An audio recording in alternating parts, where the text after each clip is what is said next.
마태복음 18장. 그때 제자들이 예수께 나와 이르되 천국에서는 누가 크니이까? 예수께서 한 어린아이를 불러 그들 가운데 세우시고 이르시되 진실로 너희에게 이르노니 너희가 돌이켜 어린아이들과 같이 되지 아니하면 결단코 천국에 들어가지 못하리라. 그러므로 누구든지 이 어린아이와 같이 자기를 낮추는 사람이 천국에서 큰 자니라. 또 누구든지 내 이름으로 이런 어린아이 하나를 영접하면 곧 나를 영접함이니 누구든지 나를 믿는 이 작은 자 중 하나를 실족하게 하면 차라리 연자맷돌이 그 목에 달려서 깊은 바다에 빠뜨려지는 것이 나으니라. 실족하게 하는 일이 있음으로 말미암아 세상에 화가 있도다. 실족하게 하는 일이 없을 수는 없으나 실족하게 하는 그 사람에게는 화가 있도다. 만일 네 손이나 네 발이 너를 범죄하게 하거든 찍어내버리라. 장애인이나 다리 저는 자로 영생에 들어가는 것이 두 손과 두 발을 가지고 영원한 불에 던져지는 것보다 나으니라. 만일 네 눈이 너를 범죄하게 하거든 빼어내버리라. 한 눈으로 영생에 들어가는 것이 두 눈을 가지고 지옥불에 던져지는 것보다 나으니라. 삼가 이 작은 자 중에 하나도 없인 여기지 말라. 너희에게 말하노니 그들의 천사들이 하늘에서 하늘에 계신 내 아버지의 얼굴을 항상 배옵느니라. 너희 생각에는 어떠하냐? 만일 어떤 사람이 양 100마리가 있는데 그 중에 하나가 길을 잃었으면 그 99마리를 산에 두고 가서 길을 잃은 양을 찾지 않겠느냐? 진실로 너희에게 이르노니 만일 찾으면 길을 잃지 아니한 99마리보다 이것을 더 기뻐하리라.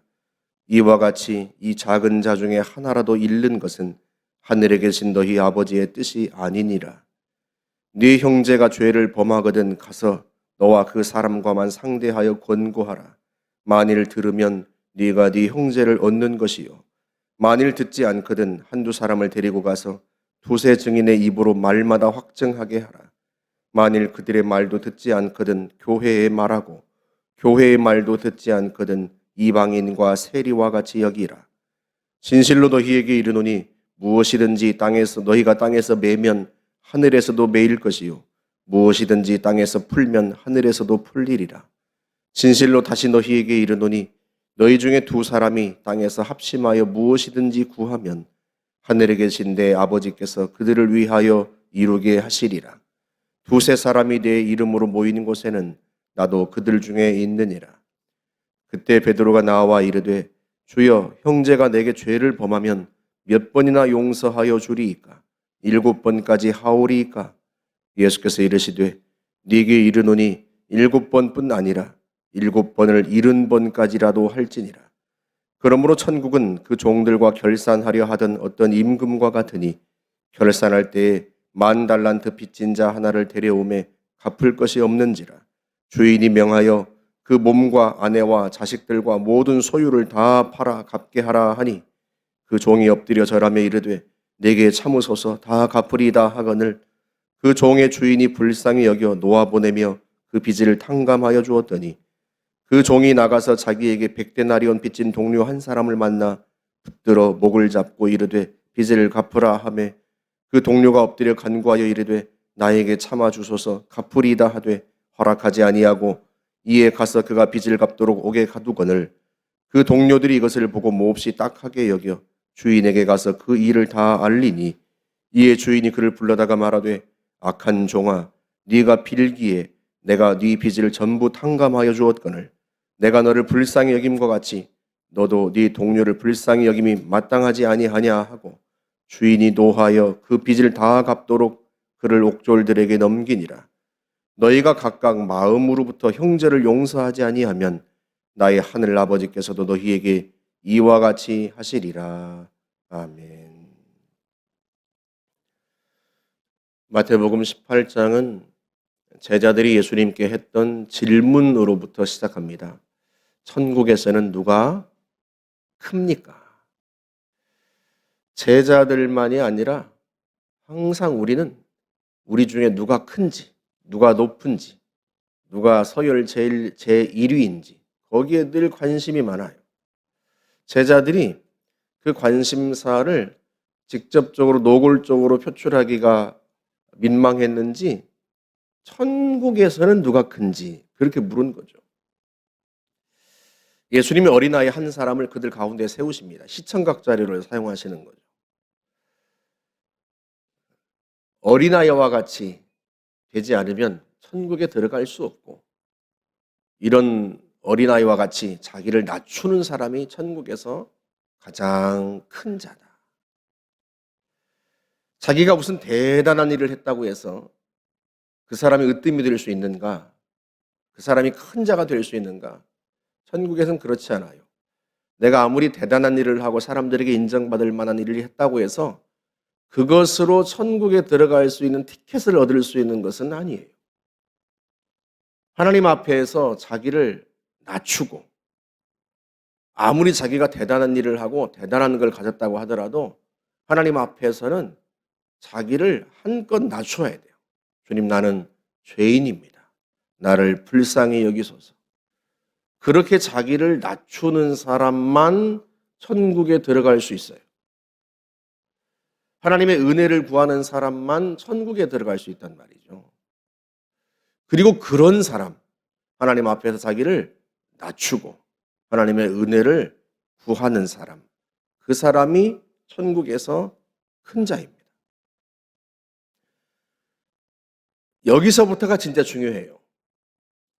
그런 다음에 예수님께서 하시는 말씀이, 이런 어린아이 같은 사람, 이런 어린아이 하나를 영접하는 자는 곧 나를 영접하는 것이다. 그러니까 어린아이와 같이 작은 자를 예수님이 자신과 동일시합니다. 여기서부터가 진짜 주님이 하고 싶은 말씀이에요. 이런 작은 자 하나를 실족하게 하면 차라리 연자 맷돌이 그 목에 달려서 깊은 바다에 던져지는 것이, 빠지는 것이 낫다. 왜 제자들이 누가 큰지 관심이 많아요? 왜 사람들은 높아지고 싶어 하고 힘을 갖고 싶어 하고 권력을 갖고 싶어 해요? 자기가 높은 데 서서 자기가 큰 자가 되어서 낮은 자를, 약한 자를 부리고 싶어 해요. 함부로 대하고 싶단 말이에요. 힘과 권력을 과시하고 싶어 해요. 이게 인간의 악한 본성이에요. 주님이 그 제자들의 그 심정, 인간의 본성을 아시기 때문에 하시는 말씀이에요. 누가 큰지, 누가 제일 높은지 관심이 많은 우리에게 하시는 말씀이에요. 이 작은 자 하나에게 한 것이 곧 내게 한 것이다. 이런 작은 자 하나를 실족하게 할 바에야 그러니 차라리 연자 맷돌이 그 목에 달려서 깊은 바다에 빠지는 것이 낫지 않겠느냐. 무슨 말씀이에요?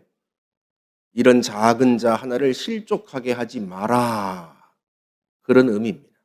너희가 지위가 높다고 해서, 너희가 힘을 가졌다고 해서 연약한 사람 함부로 다루고 함부로 대우해서 실족하게 할 바에야 차라리 네 목에 연자맷돌을 메고 바다에 빠지는 것이 낫다. 왜? 그 작은 자 하나가 곧 누구니까? 예수님 자신이니까. 이게 얼마나 충격적인 말씀이에요. 주님이 말씀하십니다. 네 눈이 범죄하게 하거든 차라리 빼버려라. 네 손과 발이 범죄하게 하거든 차라리 빼버려라. 네 손과 발로, 네 눈으로 이런 작은 자 하나를 실족하게 하면 그런 범죄를 할 바에야 차라리 손과 발을 찍어내버리고 눈을 빼버려라. 그만큼 누군가를 실족시키는 일을 하면 안 되는 거예요. 이 작은 자 중에 하나라도 업신여기지 말라. 하늘에 계신 내 아버지 앞에 그들의 천사들이 항상 서 있다. 여러분 이렇게 생각하시면 돼요. 누가 작은 자인가? 여러분의 생각에 내가 아무리 못났어도 저 사람보다야 낫지. 그런 사람, 그런 성도 교회 중에 있지 않습니까? 지식도 없고 가진 것도 없고 재능도 없고 부족한 사람. 내가 아무리 못났어도 저 사람보다 낫겠지 하는 그 사람. 그 사람이 예수님이 말씀하시는 작은 자입니다. 그리고 그 작은 자를 예수님은 자신과 동일시한 거예요. 그 작은 자에게 한 것이 곧 예수님 자신에게 한 것이다. 그렇게 말씀하세요. 그런데 우리는 그런 작은 자를 얼마나 무시하고 얼마나 업신여깁니까? 함부로 대하고 함부로 말하고. 우리 악한 이 본성 때문에요. 실족하게 하는 일이 없을 수가 없어요. 주님이 그 말씀이에요. 실족하게 하는 일이 없을 수는 없으나 실족하게 하는 자에게는 뭐가 있어요? 화가 있으리로다. 그러니 그 실족하게 하는 사람, 예수님과 동일시했던 그 사람, 실족하게 할 바에야 차라리 그 손과 발을 찍어버리고 그 눈을 빼버리는 게 낫지 않겠느냐. 주님 얼마나 이 엄중한 말씀이에요. 절대로 이 작은 자 한 사람을 실족하게 하지 말라. 그런 의미입니다. 나를 대하듯이 하라. 주님이 그렇게 말씀을 하시는 거죠.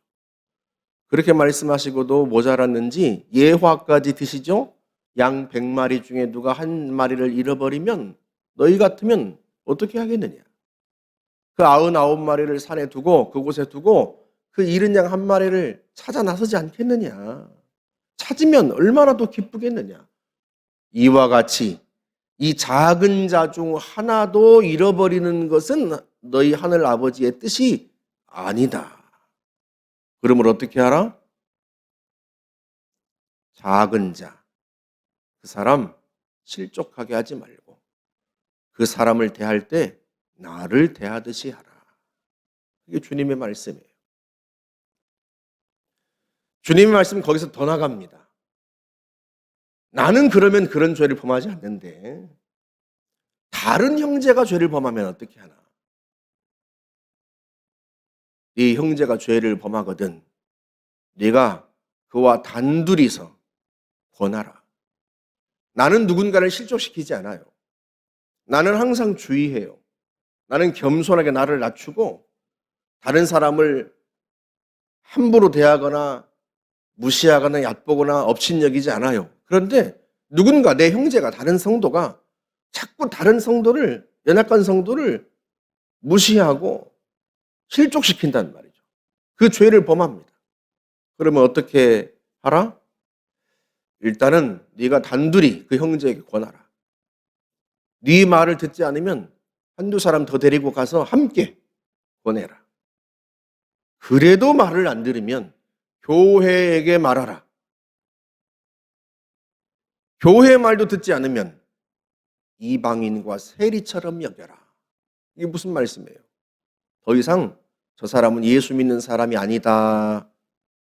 그렇게 여기라는 뜻이에요.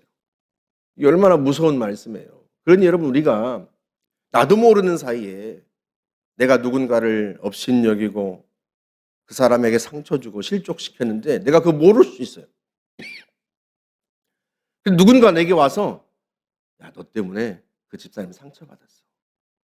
네가 그 집사님에게 한 말이 자기를 무시했다고 생각하고 마음에 상처받았어. 이러면 내가 무슨 말을 했다고 그래. 부인할 게 아니라 그 사람뿐만 아니라 다른 누군가도 와서 야, 가서 좀 풀어드려. 그러면 어떻게 하라? 고집 부리지 말고 아, 나도 모르는 사이에 내가 저분을 상처받게 했구나. 얼른 회개하고 가서 사과하고 용서를 빌라는 거예요.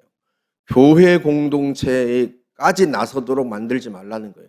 교회까지 나서가지고 그 말을 한다는 것은요. 자기가 얼마나 고집스럽고 얼마나 교만한 사람인가를 드러내는 꼴밖에 되지 않아요.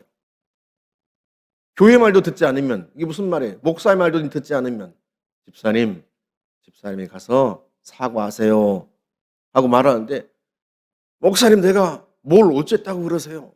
이러면 주님이 무슨 말씀하셨어요? 이방인과 세리 같은 사람이에요. 주님이 얼마나 무서운 말씀이에요. 거기서 주님이 더 나가십니다. 뭐라고 말씀하시는가? 너희가 땅에서 매면 하늘에서도 매일 것이고 너희가 땅에서 풀면 하늘에서 풀릴 것이다. 두세 사람이 내 이름으로 모인 곳에 나도 그들 중에 있다. 이게 무슨 말이에요? 교회가 말을 했어요. 근데 말을 안 들어. 그러면 교회 공동체가 어떻게 하겠습니까? 얼마나 안타까워요. 그런데 교회가 묶어버리면, 당신이 그거 사과하지 않으면 이거 하나님 앞에서 크게 징계받을 일입니다 하고 말하면 하늘에서 그렇게 실행하겠다는 거예요. 교회가 묶으면 하늘에서도 묶이고, 교회가 풀면 하늘에서도 풀린다는 거예요. 그런데 그 교회라고 하는 게 다른 게 아니에요. 두세 사람이 주님의 이름으로 모인 것, 그게 교회입니다. 두세 사람이 땅에 삽심하여 구하면 하늘에서 그대로 이루어주겠다는 거예요. 그러니 교회에서 권고하면 들어야죠. 듣지 않으면 자기 인생이 묶이는 거예요. 이게 다 누가 크고자 하는가 하는 인간의 욕망에서부터 나오는 것이고, 그 인간의 욕망에서 파생되는 무시당하고 연약하게 여겨지는 실족하는 사람에 대한 이야기로 주님이 전개를 하신 거예요. 오늘날 교회 공동체 속에서도 그런 일이 얼마나 많습니까? 누구 때문에 상처받고, 누구의 말 때문에, 누구의 눈빛 때문에, 누구의 태도 때문에. 그게 다 우리가 교만해서 그래요. 우리가 저 사람보다는 큰 사람이다, 나은 사람이다, 자기를 자꾸 높이니까 벌어지는 문제들이란 말이에요. 그래서 우리가 항상 우리 자신을 낮출 줄 알아야 되고, 누가 나 때문에 상처받았다 하면 고집 부리지 말고, 나도 모르는 사이에 내 말투가, 또 내 말이, 내 눈빛이 교만했던 모양이다 생각하고 얼른 자기를 낮추고 겸손하게, 그리고 가서 사과하고 하란 말이죠. 그게 주님의 말씀이에요. 거기까지 듣더니 베드로가 묻습니다. 그러면 주님, 이번에는 누군가 내게 죄를 범하면, 누가 나를 실족하게 하면 나는 어떻게 해야 합니까? 7번 용서하면 됩니까? 베드로가 그렇게 물었어요. 실족하는 사람 입장에서 얘기하는 거죠. 이제 누가 나에게 상처를 입혔어요. 누가 나를 업신여겼어요. 누가 나를 실족하게 했단 말이에요. 그럼 나는 어떻게 해야 되는가? 7번 정도 용서하면 잘한 거죠. 이렇게 생각한 거란 말이죠. 그럴 때 주님이 하시는 말씀, 7번을 70번까지라도 하라. 실족한 사람, 마음에 상처 입은 사람, 그 사람의 입장에서는요, 무슨 태도를 가져야 한다? 언제라도 용서할 마음의 태도를 갖고 있어야 돼요. 아니, 누가 나를 무시한 것도 억울한데 나는 왜 항상 그 사람을 용서할 준비를 해야 하는가? 억울할 수도 있죠. 그래서 주님이 비유 하나를 들려주세요. 임금에게 어떤 종이 10,000달란트 빚을 졌어요. 여러분, 1달란트는 6,000데나리온입니다. 환산하면. 1데나리온이 그 당시 노동자 하루 품삯이에요. 오늘날로 계산하기 쉽게 하루 품삯이 10만 원이라고 칩시다. 6,000데나리온은 얼마예요? 6억이에요. 6억. 1달란트가 6억이에요. 10,000달란트는요 6조입니다. 여러분, 6조를 무슨 수로 갚겠어요? 도무지 갚을 수 없는 빚입니다. 그런데 이 임금이 그 종을 불쌍히 여겨서 그 빚을 다 탕감해 줬어요. 그 종이 감격해서 집으로 돌아가다가 자기에게 100데나리온 빚진 동료를 만났습니다. 1,000만 원 빚진 동료를 만났어요. 그랬더니 그 동료 목을 잡고 왜 안 갚아? 그러면서 분을 내곤 고소를 해버렸어요. 유치장에 집어넣어 버렸어요. 유치장에 들어간 그 동료의 사정을 딱하게 여겨서 친구들이 그 이야기를 임금에게 했습니다. 임금이 다시 그 1만 달란트 빚졌던 종을 불러들였어요. 그리고 분노하여 이야기합니다. 내가 너를 불쌍히 여김같이 너도 네 동료를 불쌍히 여기는 것이 마땅하지 않으냐. 그리고는요, 그 1만 달란트를 다시 갚으라는 거예요. 갚기 전까지는 감옥에서 나오지 못할 거라고 하고는 집어넣어 버립니다. 감옥에. 그리고 주님이 마지막 결론을 하시는 말씀, 이와 같이 너희가 형제를 용서하지 마음으로부터 용서하지 아니하면 너희 하늘 아버지께서도 이와 같이 하시리라. 여러분 이렇게 생각해 보세요. 임금이 10,000달란트를 탕감해 주면 그냥 10,000달란트가 없어지는 게 아니에요. 임금에게는 그 10,000달란트만큼의 손해가 나는 거예요. 근데 실제로는요, 예수님이 말씀하신 것처럼 이 10,000달란트 빚진 임금이 곧 하나님 아버지이시고 그 종이 우리들을 가리키는 겁니다. 근데 실제로 하나님께서 우리에게 10,000달란트를, 우리가 하나님께 10,000달란트 빚진 그 정도가 아니에요. 하나님 우리에게 10,000달란트 정도 손해본 정도가 아니에요. 우리의 죄를 용서하시기 위해서 독생자 예수 그리스도께서 십자가에서 목숨으로 대가를 치르셨습니다. 단순히 6조 정도의 돈이 문제가 아니라요, 창조주께서 자신의 목숨으로 우리의 죄의 대가를 치르셨어요. 그렇게 우리가 용서를 받았단 말이에요. 그 엄청난 용서를 우리가 받았는데, 그렇다면 우리는 우리에게 상처 준 사람, 내게 잘못한 사람 용서할 수 있지 않겠느냐. 주님이 그 말씀이에요. 물론 용서처럼 어려운 게 없습니다. 세상에서 제일 어려운 것 중에 하나가 용서일 거예요. 그래서 주님이 하시는 말씀이에요. 우리가 누군가 내게 상처 준 사람 용서 잘 안 될 때마다, 그때마다 나의 죄를 용서하시기 위해서 목숨으로 대가를 치르신 주님의 십자가를 늘 바라보세요. 주님의 십자가를 늘 바라보고 묵상하세요. 한 번, 두 번, 세 번, 네 번, 매번. 이성적으로는 용서해도 감정적으로는 용서가 잘 안 될 테니까 우리가 다 그렇잖아요. 그래, 그때마다 나의 죄를 용서하시기 위해 친히 목숨으로 대가를 치르신 주님의 십자가를 늘 바라보고 생각하고, 주님이 나를 용서하시기 위해 목숨으로 대가를 치르셨는데 나는 저 사람 용서 못하랴. 그렇게 주님의 십자가를 바라보십시오. 사랑하는 여러분, 우리가 교만하고 악하다 보니 세상에 실족하게 하는 일이 없을 수가 없어요. 안타깝게도.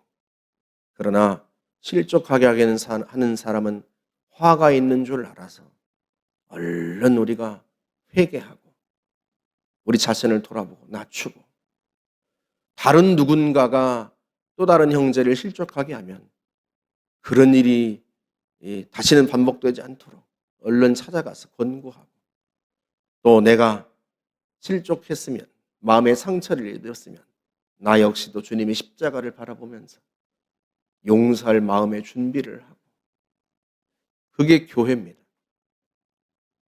저와 여러분들이 우리 교회 안에서는 주님의 이 말씀처럼 서로를 귀히 여기고 나를 낮추고 또 언제라도 용서할 마음을 품고, 그렇게 천국은 마치 그 임금과 같다 했으니 우리가 그런 공동체를 서로 함께 힘을 합해서 만들어 갈 수 있기를 주님의 이름으로 축복합니다. 함께 기도하겠습니다. 좋으신 하나님 감사합니다. 우리가 교만하여 약한 사람, 부족한 사람을 업신여기려는 어리석음을 늘 행합니다. 우리가 그때마다 회개하고 나를 낮추고 용서를 구하고 주님의 십자가를 바라보겠습니다. 좋으신 하나님, 서로 용납해주고 서로 용서하고 서로 품어주며 서로 높여주고 존귀히 여기는 교회가 되게 하여 주옵소서. 예수님의 이름으로 기도하옵나이다. 아멘.